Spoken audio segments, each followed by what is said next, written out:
Welcome to the Unofficial Steelers Podcast, the podcast so unofficial it doesn't have a home.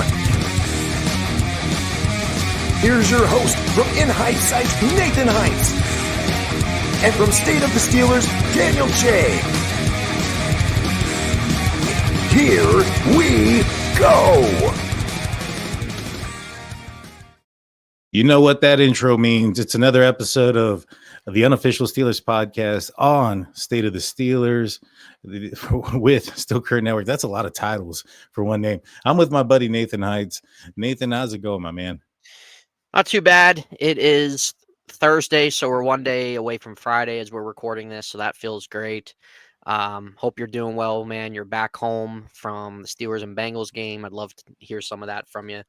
But good to be back on the show and have some good discussion here for a little bit. Yeah, man. I'll tell you what. I'm from Texas, and so it's a little warm down here compared to out there in Pennsylvania and PA. And getting out there in the 412 was beautiful. It was nice. But Sunday, time for the game, the weather kind of dropped down a little bit. And I'll tell you what, it took me a minute to thaw out. In where I was at, which was closer to, I believe it's called Carnegie, is where I was staying at. And on Monday or Tuesday, actually, the day we left, it snowed out there. I don't know where you were at, if you got any snow, but maybe it was more like sleet, but a little bit of ice action falling from the sky. It was so cold. But overall, it was a great day, a great game. The game itself was electric. I'd heard that a couple of the games there for the Steelers here this year were dominant almost by the opposing team. That wasn't the case this weekend against the Bengals. There was way more Steeler fans there. They were electric. The fans got involved. My wife started a "Ref, you suck" chant after several well-deserved bad penalties thrown in that game. Absolutely. And, it was a good time, man. We got to see Aaron Rodgers go out there, although it was only for a half. We got to see Aaron play and, getting a chance to see a 4-time MVP, future Hall of Famer in the black and gold was something that I can, check off my bucket list now. But overall, it was a great game. Steelers won. We got to get on the field after the game. So can't complain. You know what I'm saying? That's awesome, man. Yeah, that's great. You got to go on the field. Did you have what was that, a part of your season tickets or something? Yeah, we opted into this ordeal where, and I did it late because I barely found this out this year. So they've been doing this, and I've missed out for the last few years that I've had season tickets. But it's shame on me. I don't keep an eye on my email. But next year, now that I know, I'm going to opt in for the pregame thing where, the guys that go out there and wave the flag and stuff, those are all either season ticket holders or service members. And they opt in for that opportunity. And by the time that I figured this out, that opportunity was already signed out. And so the only one that I got was the post game, which I'm not going to complain. It was an amazing, situation. We got to lay on the field, take photos. I think I got grass from the end zone from the P, actually. And so taking home some grass. Got to take home that souvenir thing for the wall. You know what I'm saying? Heck yeah, man. That's sick, dude. That's good. I mean, you got to see a win. You got to see kind of a blowout, honestly. Got to see Raj, even though it was only for a half. Got to see your boy Mace. Nice on-field experience. So you can't beat that, man. So that's great. You had a good time. You're able to take the time to come out here and go to a game. So glad you enjoyed yourself, bro. Yes, sir. And then we got to enjoy Pittsburgh and the awesome food. But I'm sure everybody's done hearing about my experience. Let's talk about the Steelers. And as we always do on State of the Steelers, we talk about the state of the Steelers. The Steelers are currently in first place in your hearts and in the AFC North, at 6-4, just taking on the Cincinnati Bengals, which a game that I think that everybody would have said, hey, the Steelers needed to win that game. And if they won that game, it wouldn't be a big surprise.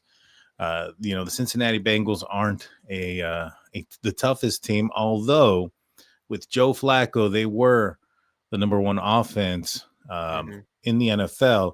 And I think that was the biggest concern, given that that was an offense that had just created a long day for the Pittsburgh Steelers a few weeks back when they beat the Steelers in a very close game on Thursday night. The defense comes in, they do what they're supposed to do. They take care of business. They themselves, the defense, outscored the Cincinnati Bengals.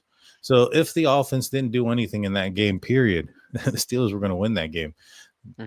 Check that out. But the Steelers take care of business. They're first place in the AFC North. The second place is going to be not yours, but the Baltimore Ravens, who are taking on the New York Jets. Right now they're in 10th place in the seeding for the AFC playoff picture, but are currently a 72% chance for making the playoffs. They actually have a better chance of making the playoffs than the Pittsburgh Steelers per NFL.com.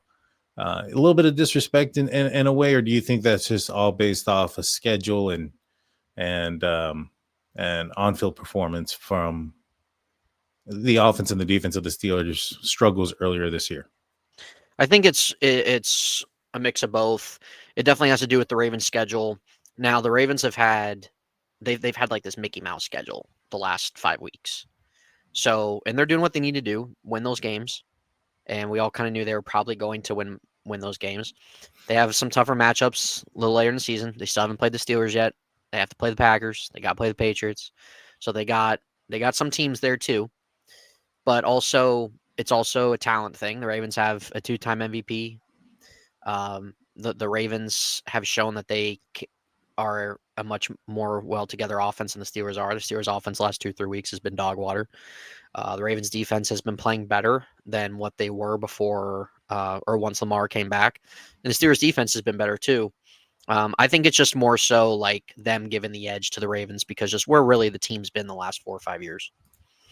I'd say, yeah, you got a point, but Lamar hasn't been the greatest either. He's on the injury report again, so he's been in and out of the lineup with injuries. This time it's an ankle.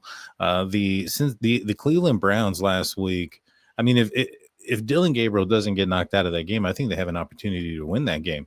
Dude, Shadur was like the worst thing I ever saw. He also hasn't had any. He hasn't, but dude, it was reps it was the ugliest thing that I saw on the field. It was a horrible performance. I'm not going to deny it was that. awful, and I'm not labeling that like or anything. Like I know that he's been emergency quarterback most of the year or whatever, but it was just like I don't think he did one positive thing when he stepped out there. Not one. I don't think there was one thing that was positive. I think he ran for a first down. It was an eyesore, dude. I wanted to claw my eyes out. It was just so bad. It was, and the Steelers needed him to step up and do something. I mean, that would have been huge if they would have taken the upset.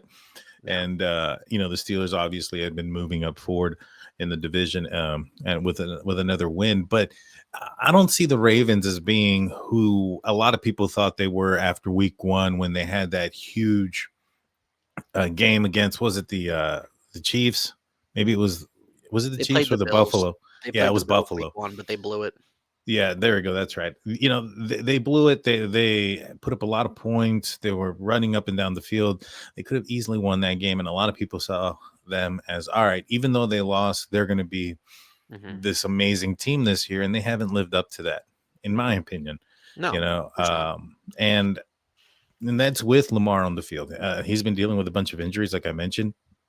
I think that Henry doesn't look like the dominant force he's been in the past. He looks tackable. Sure. I'm not saying he's a slouch by any means, but I don't think he's this. I don't think he was. He's also 31 years old now, so he's up there in age for a running back. I think he's slowing down a little bit, and so are they a better team than the Steelers today? I would say, you probably, I think Vegas would make them the favorite, regardless if it was in Pittsburgh or in Baltimore today. And I respect that, but I think that they're not, I think it's because of their schedule is why their trajectory is where it's been more so than their play on the field. Yeah, I think that's truly what it is. I think they're just kind of basing off of what they have accomplished in the regular season the last few years. Probably too gives him a little bit of the edge. But yeah, Derrick Henry isn't the player he was last year. I mean, quite honest with you, he's not even close to that. He's not even No, close to the player he was last year. I mean, he was putting up all pro numbers again. I love Derrick Henry, always one of my favorite. He was always one of my favorite players in the league, but he's just not even close to it. He's not even close. I think some of that explosiveness is worn off a tad. I agree. Like I said, I see a lot of tackles behind the line of scrimmage with him, and those aren't things that I'd seen very often. Hmm. You know, when it came to Derrick Henry in the past, and so his father time catching up to everybody. Yeah, maybe so, Hmm. maybe so. The Cincinnati Bengals will be taking on the New England Patriots without Jamar Chase, as he's lost his appeal for the disgusting thing that he did on the Oh field. man. A horrible situation. Ramsey gets kicked out. Hmm. Uh, Jamar Chase comes out after the after the game saying, "I never opened my mouth at that man," or something of that nature, Hmm. and just complete lies. And Hmm. appealed it too. Appealed it, Yeah. and he's lost his appeal. He'll be serving that game suspension. That actually kind of hurts the Steelers a little bit. They kind of looking at the Patriots, hoping they lose a couple of games so that the Steelers can at least catch up, holding the tiebreaker. If for positioning, perhaps maybe. What do you think about the Bengals matchup against the Patriots this week? I think this is going to probably be another blowout for the Patriots. Well, Joe Burrow practiced today. That's true. He did practice. I think he was. I don't know if he was a full participant or not, but he has practiced the last 2 days. So that's a good positive sign. Where the idea, I think, was for him to probably ideally come back for the Thanksgiving night game against the Ravens. Yeah. But he might be knowing the team's 3-7. I'm sure he's itching to play. I know probably a lot of Bengal fans are like, dude, what's the point? Don't go out there. Well, you know what? This is his job and he's getting paid a lot of money to do it. So he should be out there playing. And he's missed most of the season.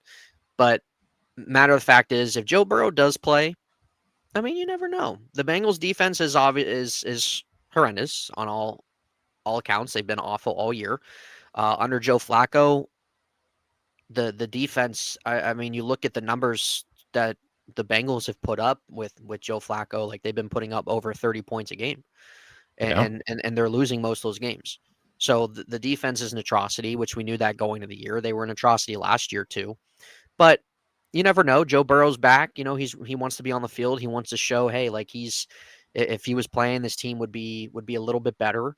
And I'm sure he just wants to probably ball. I'm sure. So the Bengals have a shot. I know Jamar Chase isn't playing, but they have a shot. Like I don't know how much confidence is left in the locker room, but they're 3-7.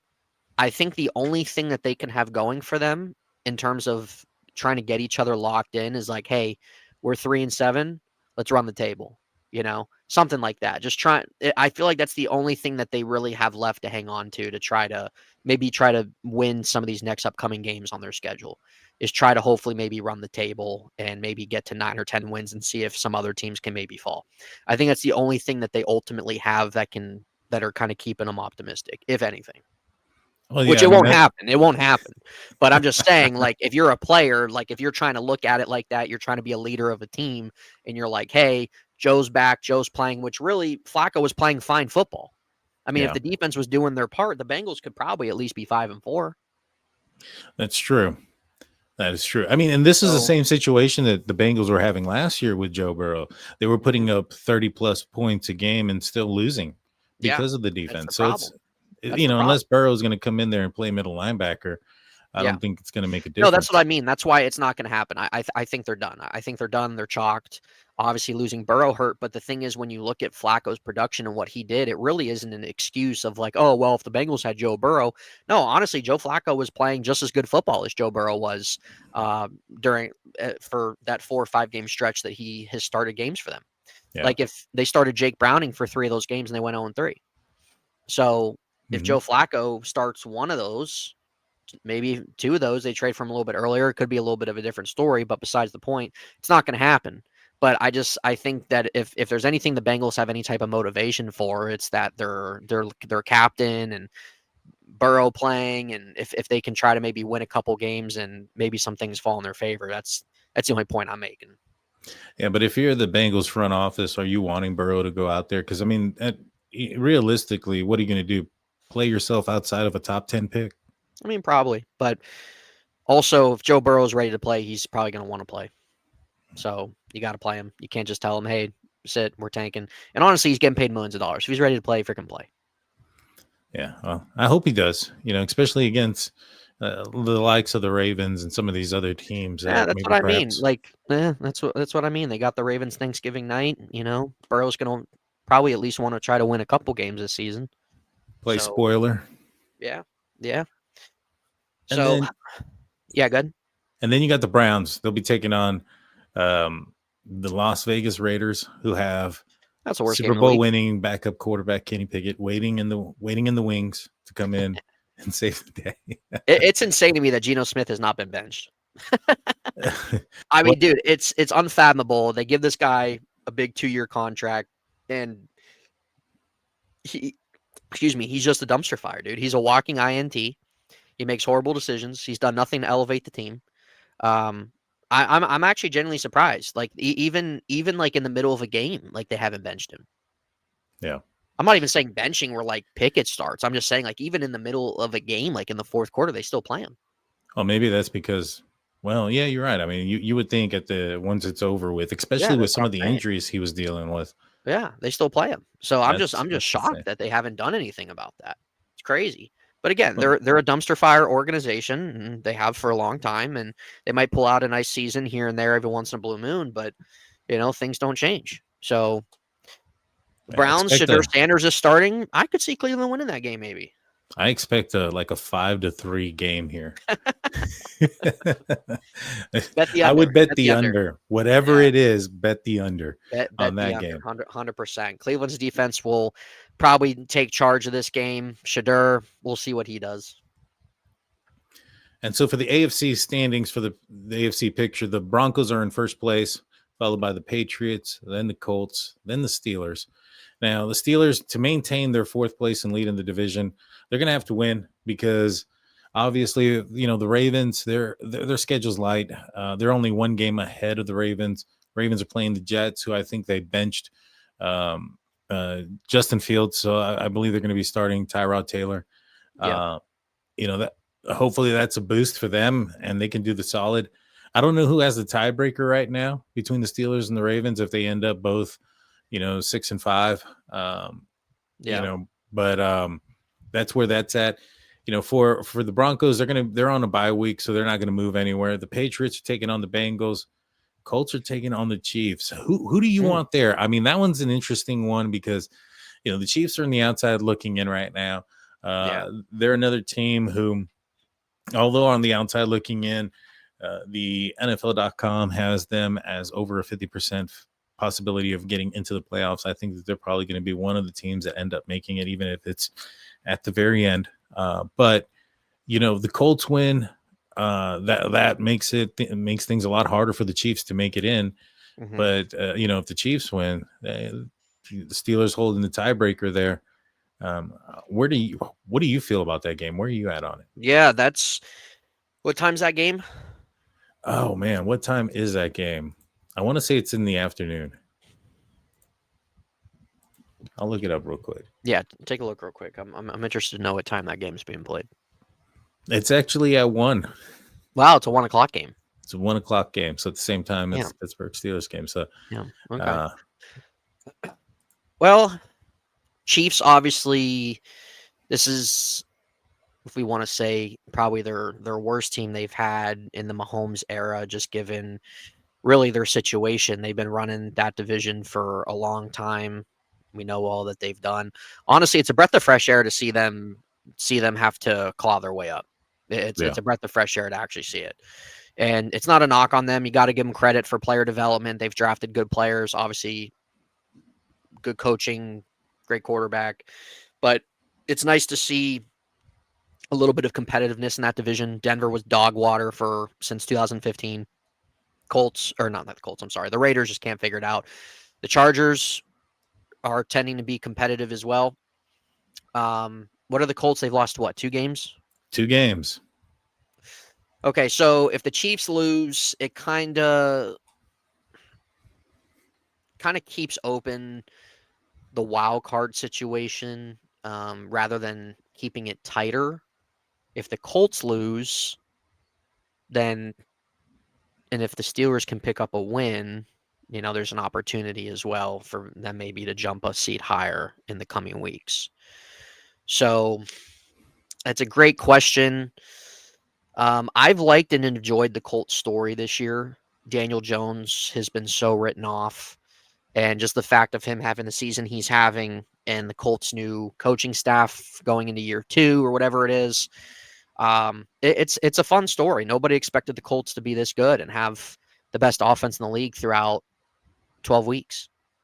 So I wouldn't mind seeing the Colts win just because I think everybody just would probably like to see the Chiefs take a step down for a while.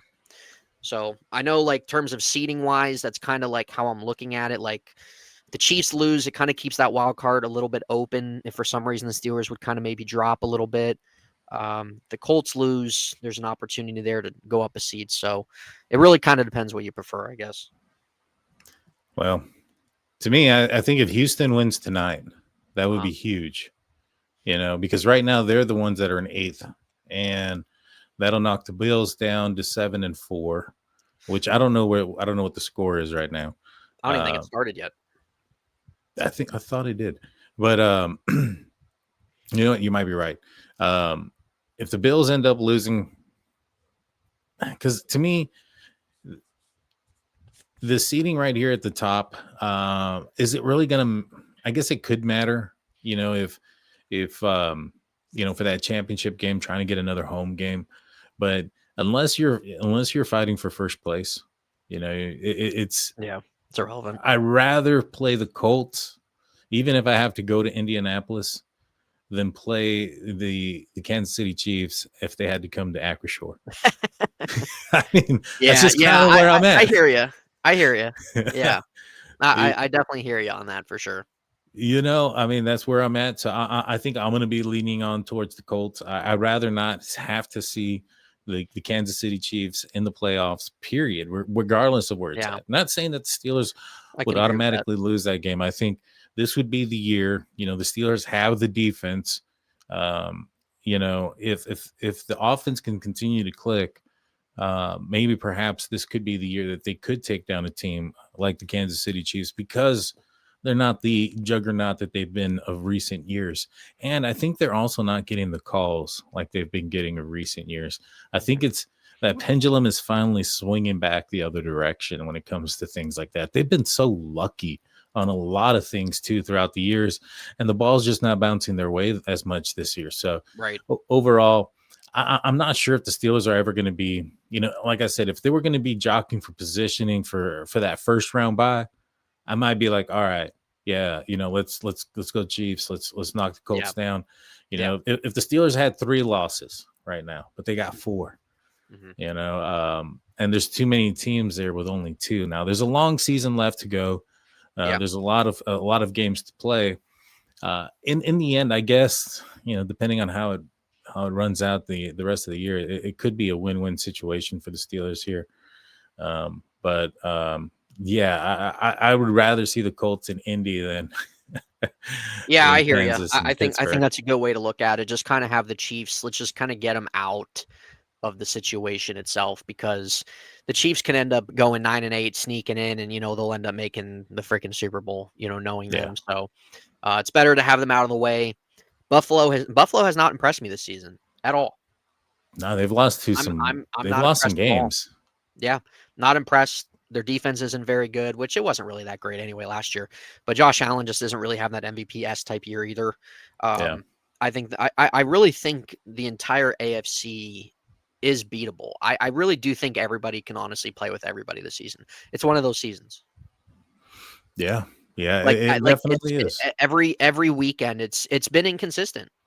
It's been inconsistent. Like if you're looking at these betting lines and stuff like that, if you look at that every weekend and you put whatever parlays down and stuff like that, like a lot of times you can look at some of the maybe more better teams in the conferences. Okay, you kind of know probably what you're going to get, especially with some of the matchups. But there's been a lot of upsets this season. There has been.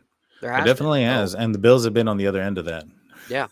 a So that's few the of them. thing. Like, it's not just the Steelers that have lost some lost some bad games or are struggling on offense. Like, it's a lot of the time this season. It's a league wide thing.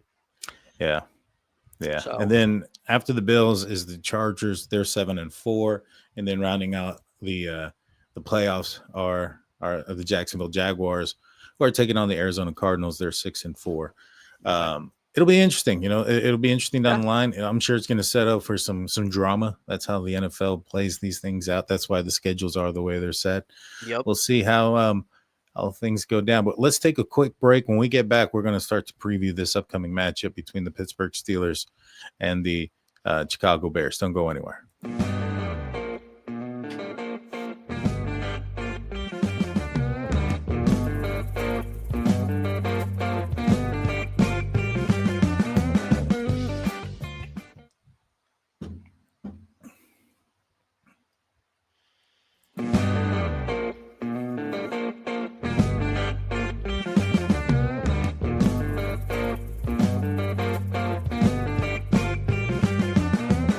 Hey, everybody. Welcome back to the show.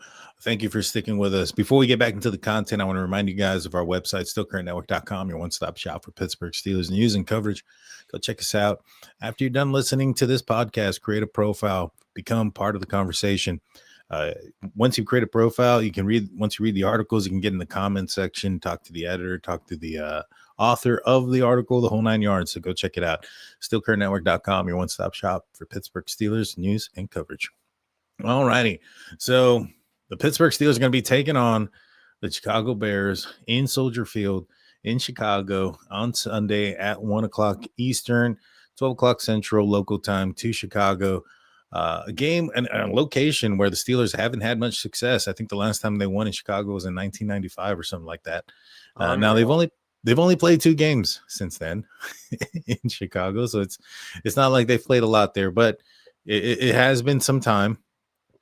They're going up against Caleb Williams and a surprising Chicago Bears. I think a lot of people would have been surprised if at the beginning of the year, the narrative was going into this game that the Chicago Bears are 7-3, first place in the NFC North and third place in the NFC standing. Are you shocked about the performance and where they're at right now? Honestly, I definitely thought they were going to be what they were last year, or better than what they were last year. They have not been able to get their head coach figured out for years. They have had some of the worst time trying to find a quarterback for ages, just like some other franchises out there. Ben Johnson, as we look at it, was a great hire, but coming into the season, that was definitely expected, just coming out of what he achieved and accomplished with under Dan Campbell. The Bears need something like that. They really needed a culture change. It seems like he's bringing some of that. And the Bears have some good talent, man. They have some good talent on defense. Caleb Williams, year 2. So I'm really not surprised that they're in a competitive race with the other teams in the NFC North. I'm not. Right now they're in first place, but Detroit's still there. Packers are still there. So that will probably come down to the last week or two. So I'm really not surprised, but the Bears are beatable. I've watched some of their games. Right now, all 3 of their starting linebackers have not practiced for 2 straight days. Their secondary's been banged up. They have been able to run the ball fairly well with Monangai. DeAndre Swift's been back. But really, like, Caleb Williams, man, will make some bonehead decisions, man, when he's under pressure. Like, he really will. And the Steelers' pass rush has a big opportunity to do that to him, get him kind of shaken up a little bit, maybe create him to cause a turnover too. Other than Roma Dunze, man, DJ Moore has been a non-factor this season for them. Luther Burden, their rookie, has not been really much of anything from a rookie. Their tight end, Colston Loveland, he's had a game or 2, but really their offense has really run through some of their run game, and really just some big plays from Caleb Williams. Might be able to hit a deep ball a couple times, but also the Steelers lead the league defensively with most passing yards given up. And that's been a struggle for them throughout most of the year. So even though a couple of these wide receivers have had down seasons, like I like DJ Moore, I think he's a solid wide receiver, but he has had a down season again. But that's the thing. Hey, going up against Steelers, they've given up the most yards passing in the NFL so far, but also when the Steelers change their secondary up, seems like things have been a little bit better. So there's an opportunity here. I really just think the pressure needs to be on Caleb Williams. Steelers have to pressure him, get him to um, possibly make a couple poor throws to hopefully combat and be able to get a couple turnovers out of this game. Oh, I think I feel like this is a good matchup for the Steelers defense to a certain extent, because I think that there is a big concern for me, and that's Swift. He's a speedier running back, scattier running back, and to me, those type of running backs have given the Steelers problems. But I think they're going to end up going into this game with the same kind of game plan that they did against the Colts. Put everything there to stop the running back and force the quarterback to do something. Now, the Steelers have struggled with quarterbacks that have gotten rid of the ball out of their hands fairly quick. That is not Caleb Williams. He does not get rid of the ball quickly. And so I think this actually plays to their advantage. If the Steelers can get up on the scoreboard and force, the Chicago Bears to become one-dimensional or force them to be in some third and long situations, then I think this is going to fall in their favor. But you mentioned the injuries. Let's talk about the injury report real quick. The big one is Aaron Rodgers. As of today, he was a limited participant on Thursday. He's going to practice again on Friday. That's going to be some sort of determination whether or not he's going to play. I saw some images of him practicing. He was catching the ball with both hands. He has a brace. I'm not necessarily certain he's going to be allowed to wear that type of brace on the field. I've never seen anybody wear a brace like the one he was wearing. Did you happen to see? I mean, it looked like you would get at a Walmart for your entire wrist. Do you think he's going to be on the field if he makes it to the field? Do you think he's going to be wearing a brace? Maybe something more modified, possibly. The big thing is him being able to be able to take the snaps under center, and how comfortable can he be able to? We know it's not on his throwing hand, but how comfortable can he be once he takes that snap? Yeah, right. Handoffs. How can he be with his ball control? In terms of possibly even landing if he's on the ground. How are you with being able to possibly, if you're going to end up landing on that hand? So those are going to be some key components. He with him practicing, I mean, hey, that's a good sign. Tomorrow we'll kind of tell a better story. I'm 100% sure. I'm sure Aaron wants to play, especially how many times he played Chicago in his career. I'm sure he'd love nothing more than to possibly beat them one more time. So we'll kind of see what happens there tomorrow. But at least he's out there. But if there's anything, yeah, like I didn't really zoom in too much like on the brace and like really how big it was. I just kind of saw some clips of him out there today. So it probably might have to be a little bit modified, but that's kind of really the important factor if he's going to be able to, because the last thing you want is him taking an awful snap, and misjudging the ball, turnover happens, landing on the hand wrong, but maybe he might not be able to injure it any further, Well, I mean, here's the reason why I don't think you can use that because it looked like the ones that you can get like at the Walmart or the CVS, where it's like a spoon that you have at the palm of your hand, and and then there's the bottom part of the spoon sticking straight down, and it keeps your wrist aligned, so to speak, and so that way you can't move it back and forth, and that worries me because your hand needs to move back and forth to grip the ball with both hands. I mean, if he's dropping back and he's getting hit, he's going to need to be able to hold the ball with both hands. Right. And I'm not necessarily certain he's going to be able to maneuver his wrist in a manner so that his hand can stay on the ball, and it could cause some issues. Now, the way Tomlin was talking and these images and the way he's talking, it definitely seems like they're on the trajectory for him to play. But I know this team, and I've always been the one to say, watch what they do, not what they say. And they've put him out there, and they've put him in there for practicing and practice as well, limited. But what they're also doing is they're going in there with a different game plan, and they're implementing this game plan. And Tomlin mentioned this in his press conference. And from what I understand is this game plan is Mason Rudolph's.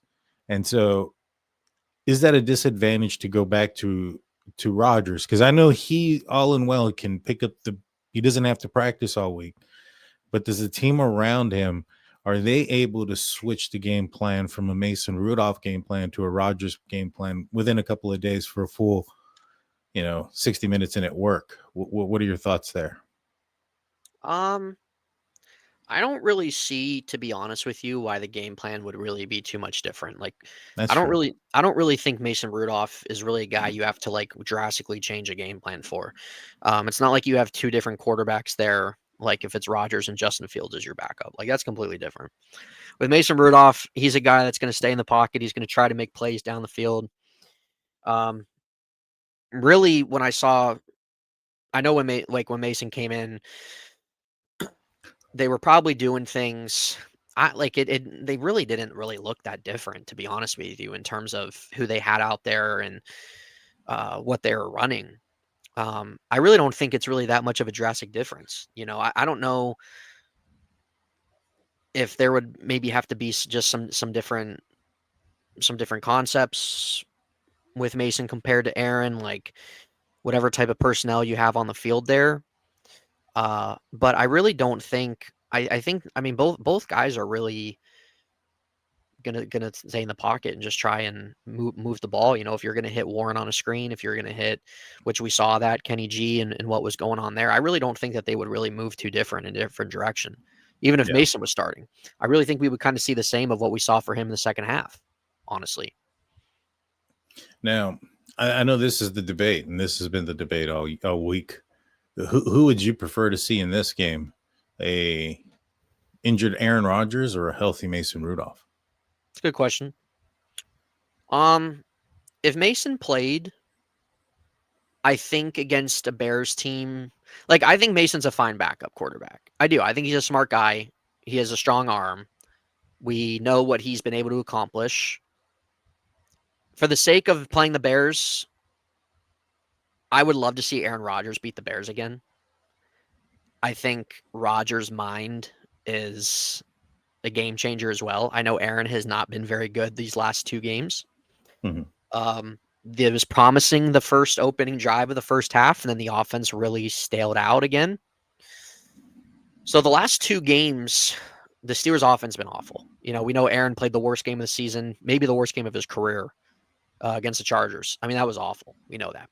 But Aaron has also been very, like he's been a very big part in terms of why they've won some of the games they have this season. In terms of the Bears, I would be okay either way. The thing is, both guys just, both guys aren't really going to really. They don't rely on their legs, so really, it's going to come down to maybe Mason can give you a few more maybe deep shots possibly, but I really don't see a big drop off there. Like Well, I don't really think either one. Like if Aaron doesn't play, I don't think it's gonna be this gigantic drop off. If Mason plays, I don't think it's gonna be this gigantic drop off either. And it's not saying that like both guys are the same guy, but just the way the Steelers offenses ran, you know, like the way the Steelers run their offense, like this is like it's if you can have an adequate guy, their offense is going to be run the same, honestly, unless you have like some type of Justin Fields guy in there, then it's going to be run differently. right. But with Mason Rudolph, honestly, I really don't care, honestly, who starts. I really don't. I think the Steelers are going to have an equal opportunity regardless who starts. I think the defense is going to have to lead the way in this game. I think the defense is going to have to make big plays. They're going to have to pressure Caleb Williams. Hopefully, maybe they can grab a turnover too. They're going to have to limit those plays. It's Mhm. going to be the defense. It's going to have to be a defensive show, in my Yeah. opinion. Steelers are going to have to run the ball, especially if these linebackers are out. You're going to really have to rely on Warren and Kenny G.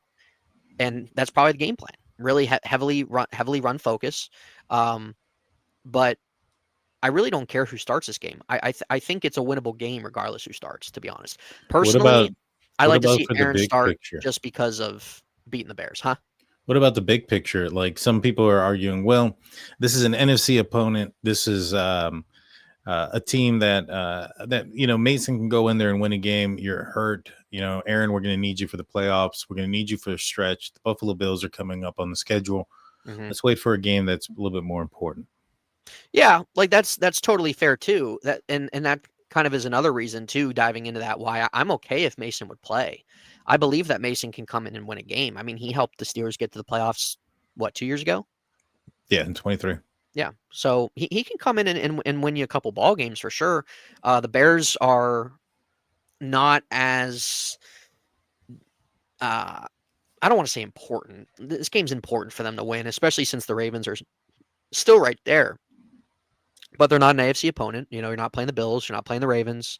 You're not but I think it really just depends like how much really is it going to affect Aaron's hand? Like if Aaron's throwing is not going to be affected, sure, whatever. He can play. But I'm okay if Aaron sits this one out, gives his hand an extra week just to get that comfortability in terms of the right way to use it, that comfortability with whatever he's going to have to wear on his hand. Hey, that's fine. I think they can win the game with Mason. Yeah. I'm fine Yeah. with that.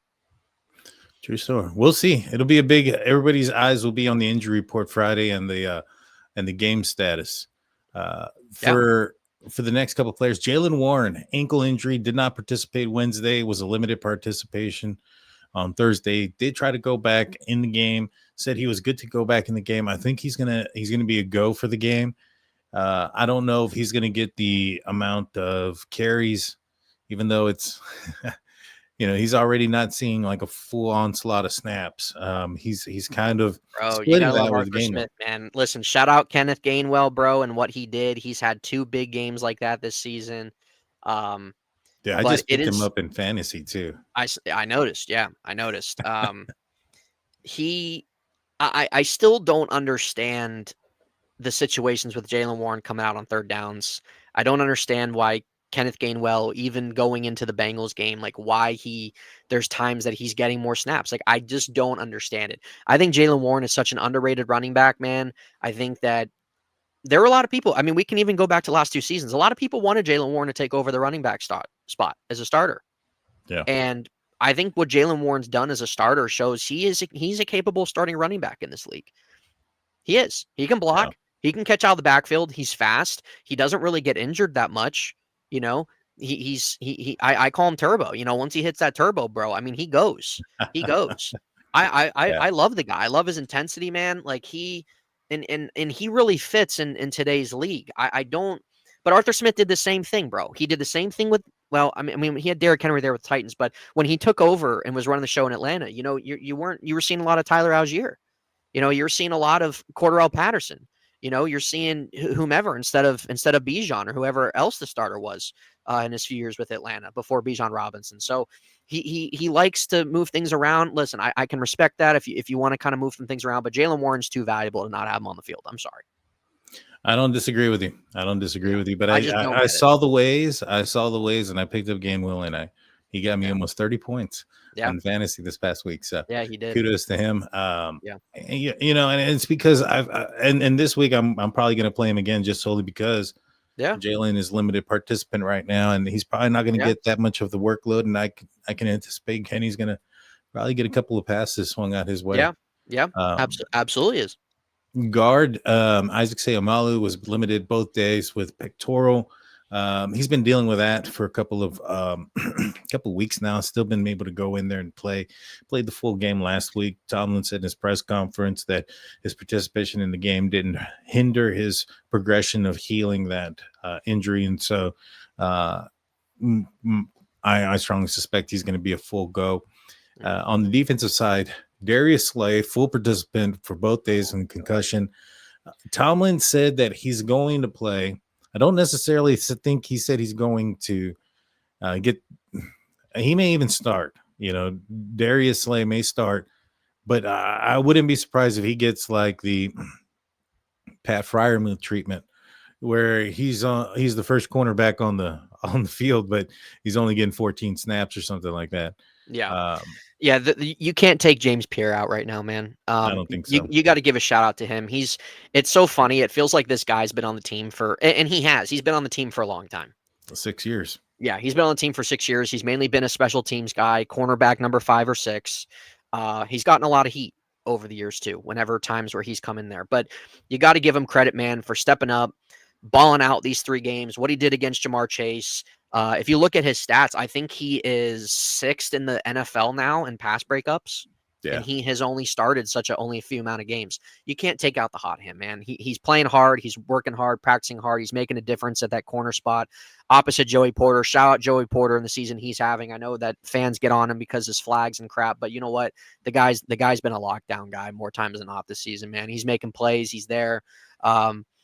James Pierre, you got to credit him for stepping in and really helping your secondary out. That was struggling very, very much before Jalen Ramsey moved to safety. Yeah, especially like this week, you got a running back that's shifty, and he's fast, he's quick, and he can get to the outside.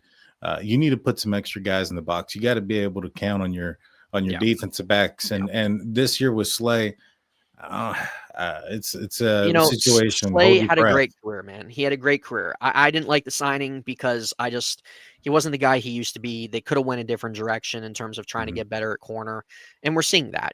He's been bad. He's not reliable. He's slow, and I hate to say that because he's been a top corner a lot of seasons in his career, but he's 35 years old. What do you expect? You got to play James Pierre, bro. There's no question about it. I don't like. I hope.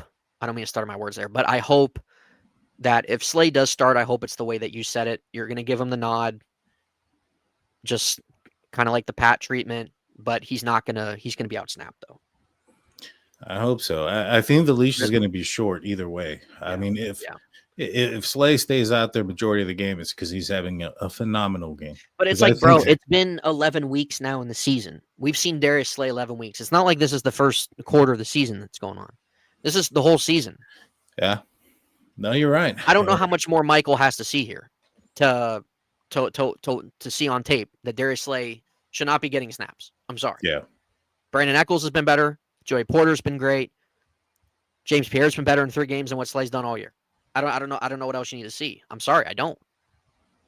Yeah, Duggar and Ramsey at the safety position, bringing some stability there. It's been a big game changer. Also, yeah, and I think with those guys rounding out the defensive back group, and what they've been able to do here as of recent in the last 3 weeks, I think that they've allowed, I think, only 19 points per game, something like that, in the last 3 games defensively, and I think they've allowed 230 something yards passing. I saw this stat earlier today, and it's not like top 10 or anything like that, but it ain't last place.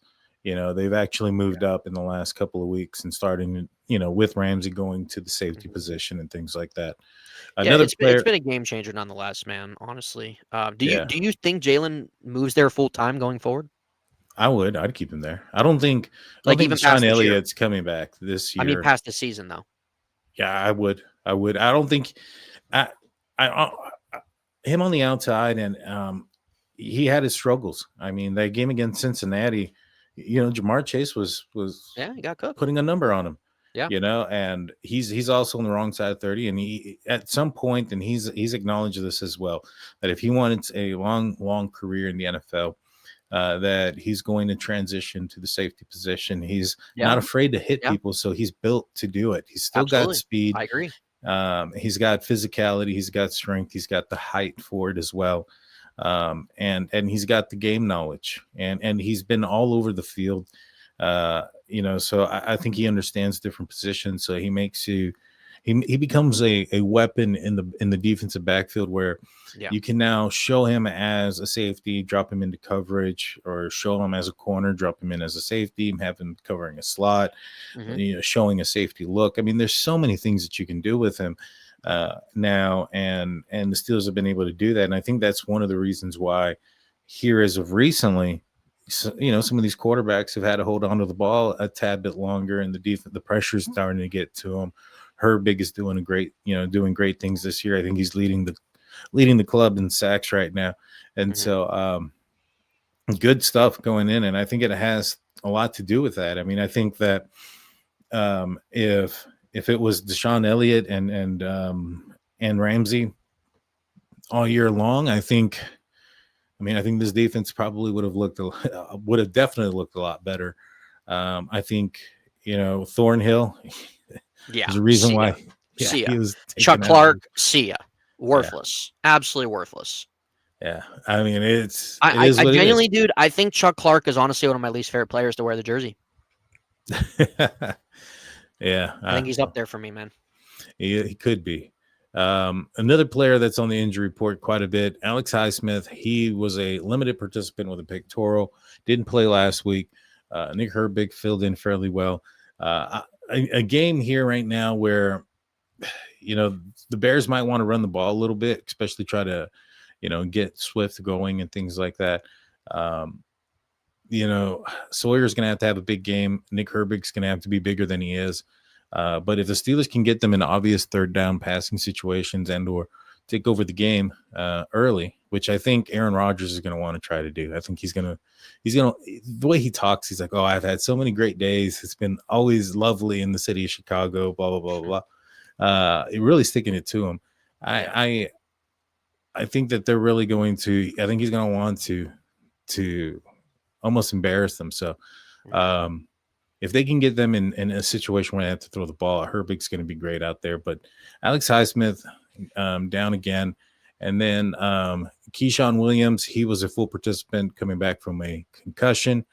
We mentioned on the Chicago Bears side, a lot of players did not participate. I'll go down the list real quick. Tremaine Edmonds, he has a groin. He has not participated all week. TJ Edwards, linebacker, has a hand and a hamstring, has also not participated all week. Travis Homer, a running back, he's got a hamstring and a knee. He was a limited participant on Wednesday, did not participate on Thursday. Sounds like he may have gotten injured in practice. Roshan Johnson's got a thumb. He hasn't participated. Noah Sewell has not participated, linebacker with an elbow. And non-injury related rest is Joe Thuney. He'll be there. Let's see. We have others that have been limited participants, which is Darnell Wright, offensive tackle. He's dealing with a back and a pectoral, getting it from both sides. And cornerback Stevenson, or Tyreek Stevenson, with a hip and calf. So they have and DeAndre Swift, he's a full participant, but he's been dealing with a hip himself. Cornerback Jalen Johnson, he's been dealing with a groin, but he's been a full participant. And Jaquan Brisker has been dealing with a shoulder. So they're long list there for the Chicago Bears going in against the Pittsburgh Steelers, which is why I think the Steelers are a 2.5-point underdog here in this game. And the over and under is at 45.5 yards. Let's start off first. What are your key matchups? What do the Steelers need to do to win this game? And then we'll go into predictions. So key matchups. What are you looking for in this game? I'm looking, bro. This has got to be a game Nick Herbig and TJ Watt take over. Got to get to Caleb Williams. He's skittish. He's able to move out of the pocket. He can move. He can run. But he's a guy, he forces throws. When he's under pressure, he hangs on to the ball. You made a good point where the Steelers have faced a handful of quarterbacks that are trying to get it out very quickly. Caleb Williams is not going to be one of those guys. So you have to be able to get Caleb Williams where he is in a situation of hanging on the ball too long, and you can get him on his ass, possibly create a couple turnovers. I think that's gigantic. Obviously, we can point to DeAndre Swift not giving up big runs. I really think, though, if we're just going to go key matchup, TJ Nick Herbig versus Caleb Williams. I'm going to say Jaylen Warren versus the Chicago Bears linebackers that are injured right now. Jaylen Warren / Kenneth Gainwell. And the third thing I'm going to say is you continue to keep feeding Darnell Washington, man. Continue to keep feeding Darnell, dude. When he's on the field, man, and whatever stat it is that I have to look back up again, whatever stat it is where he's playing however many snaps, the Steelers still have not lost a game. So he needs to be in there. He needs to be a guy that's a focal point offensively. Again, DK Metcalf, you have to be able to get this guy to be able to get the ball in his hands. He's had a massive disappointing year, which is not his fault. So it's a mixture of both offensively, Darnell / our running backs against the Chicago's injured linebackers. Let's get TJ Watt, Nick Herbig up against Caleb Williams. And I think Caleb Williams can be prone to make a couple mistakes. So those are my keys for us to not only win the game, but that I am wanting to see. I agree. I think that the key matchups are absolutely that. Caleb Williams making sure that he holds the ball and making him pay for some of the mistakes that he does. He goes back a lot too. If you can sack him and get them into some long distances, that would help out quite a bit. Yes. And not take your foot off the gas. This is a team that has come back in fourth quarters. This is a team that has won close games in fourth quarters as well. The Steelers have been a team that have allowed teams to come back into fourth quarters. So, keep your foot on the gas, keep your foot on their necks, whatever phrase you want to use. Just don't let off and finish the game. Play 60 minutes of football, and I think the Steelers are going to come out and with the victory. Offensively, I think playing Darnell Washington is a huge thing, whether he's in the passing game or in the running game. Having him out there is equals to winning football for the Pittsburgh Steelers. That's who their identity is at this point. The guy came out recently and stated that he weighed 311 pounds. Massive human Crazy, being moving. dude. Crazy. At a massive at a click, jumping over people. I mean, he almost helicoptered. Like, what was your reaction when that happened on Sunday? I And was you know like, what play I'm talking about? oh man, that was crazy when he was just going hard, just knocking people Freaking down. tank. Dude, people. I mean, when you see him running down the field towards you, and you see these little guys running towards him, because that's what he makes everybody else look like compared to him. Yeah. It's just like little kids. He looks like a man amongst boys out there. I'm so glad, man, that he's been involved the way he has this season. Yeah, It's me night too. and day compared to the last 2 years. It's not even close. And dude, I remember when he was coming out of the draft, I was so high on Darnell Washington. I was like, I know we got Pat, but man, if we could have this two-headed monster.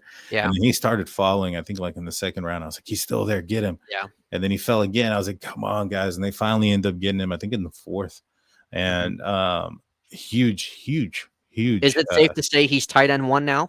Oh, for sure. He should Absolutely. Absolutely it is. be. The guy does everything, and he does everything right, and he's such a like when you look at like some of the headaches that the Steelers have gotten over the years, drama players, you look at George Pickens, he came from Georgia, pass catcher, you think maybe he might be something like that. He's not. He's like a humble guy from all appearances, and works hard and is willing to do the dirty work. He's going to be on the line blocking. And that's one of the things he says. It doesn't matter if he's making highlighted plays or he's out there, chipping or just blocking on the backside to protect the quarterback. He just loves being out there. And that's what you want. He's a Pittsburgh Steeler. That's what he is. Yeah, 100%. So I'm really happy for him, man. He's finally getting that opportunity to showcase what he can do in his entire package. So I'm really happy for him. Yes, sir. So let's get down to predictions. Steelers are 2.5-point underdogs, 45.5 over under. Where are you on this game? Who's winning? All right, man. So interesting line. Honestly, not a bad line. Bears are 7-3. Offense has been playing fairly well. They've had a couple big comebacks. Steelers offense has been kind of slow last 2 games. Defense is stepping up on the road. I like the Steelers plus 2.5. I like the Steelers money line. And to be honest with you, I'm going to take the under on the points, man. Oh, wow. So what do you say? What's the score? What's the score? What is it? You said it's 43.5? 45.5. 45.5 points. I'm going to take under. I see this being a defensive game for the Steelers. I think I have confidence in this defense. I think they're figuring themselves out more, especially with this reworked secondary now.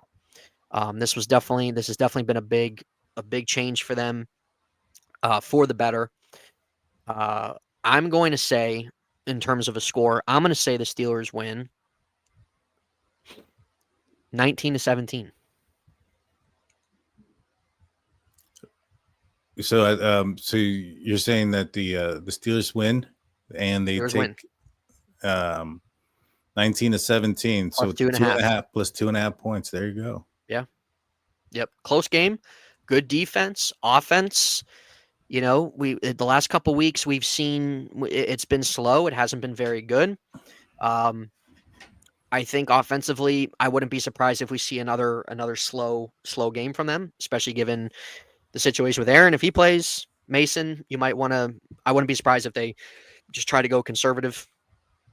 To be honest with you, though, they should let Mason air the ball out. But um, I'm feeling I'm in that low scoring feel for both teams. Good deal. Good deal. For me, I think I think the Steelers are actually going to play similar to like the Colts game. Mm-hmm. I think they're going to be able to control the line of scrimmage on the offensive and defensive side of the ball. I think that they're going to try to put the ball into Caleb's hands. And when the ball's been in Caleb's hands, or when the Steelers defense have been playing, when the Steelers have been playing offenses, the offenses that have been doing damage have been the ones that have been able to get the ball out of their hands quick. That's not the case here. And so I think you want to put this player in that same situation. Daniel Jones, he held on to the ball a little bit, and we saw what happened.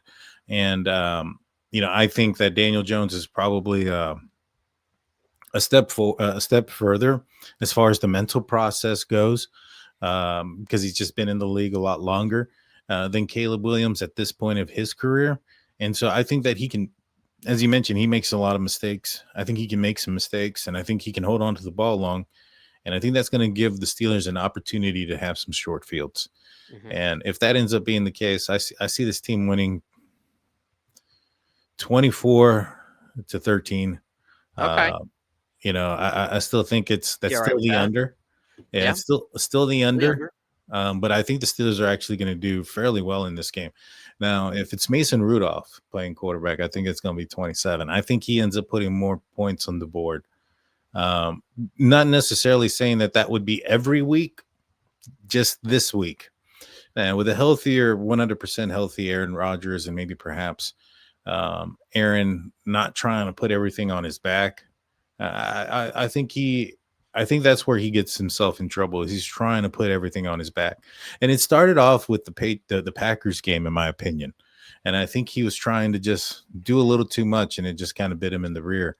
And he's been trying to, overcompensate since. If he can just kind of go back to getting the ball out of his hand fairly quick, making the right reads and trusting what he sees, I think he'll be effective. I don't know if he's lost some trust in the offensive line. I've seen a little bit of happy feet in the last couple of weeks as well. Maybe it's a good thing if he does end up taking a seat back just to kind of calm the nerves. You know what I mean? Yeah. We'll see. Tomorrow will be more telling. So, but I would rather honestly see the game that you're hoping for and predicting rather than me.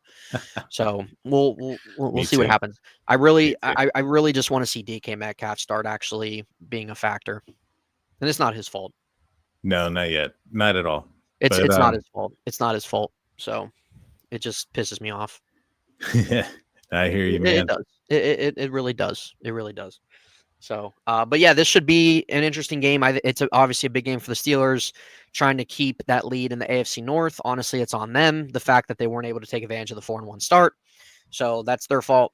But hopefully, this is a turning of the corner for them, with especially defensively, but offensively, they got to get back to where they were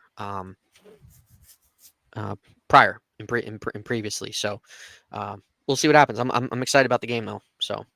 Yes, sir. Well, Nathan, let everybody know where they can find you. Yeah, I'm on YouTube at In Hindsight. I haven't been posting a whole lot lately, just like Daniel, things in life get really busy. It's hard to stay consistent. But I'm there. I'll be posting content as I can. I know Daniel and I, we try to get on here when we can. So you guys know where to follow him as well at State of the Steelers. But that's where I'm at. Thank you. And again, don't forget to check out the SteelCurtNetwork.com, your one-stop shop for Pittsburgh Steelers news and coverage. Let's go Steelers. Hopefully, when I see you guys again on Monday on an episode called The Hangover with my buddy Shannon White, it'll be a victory Monday. You guys have a safe weekend. Let's go Steelers. Let's get to 7-4. We'll see you next time. Peace.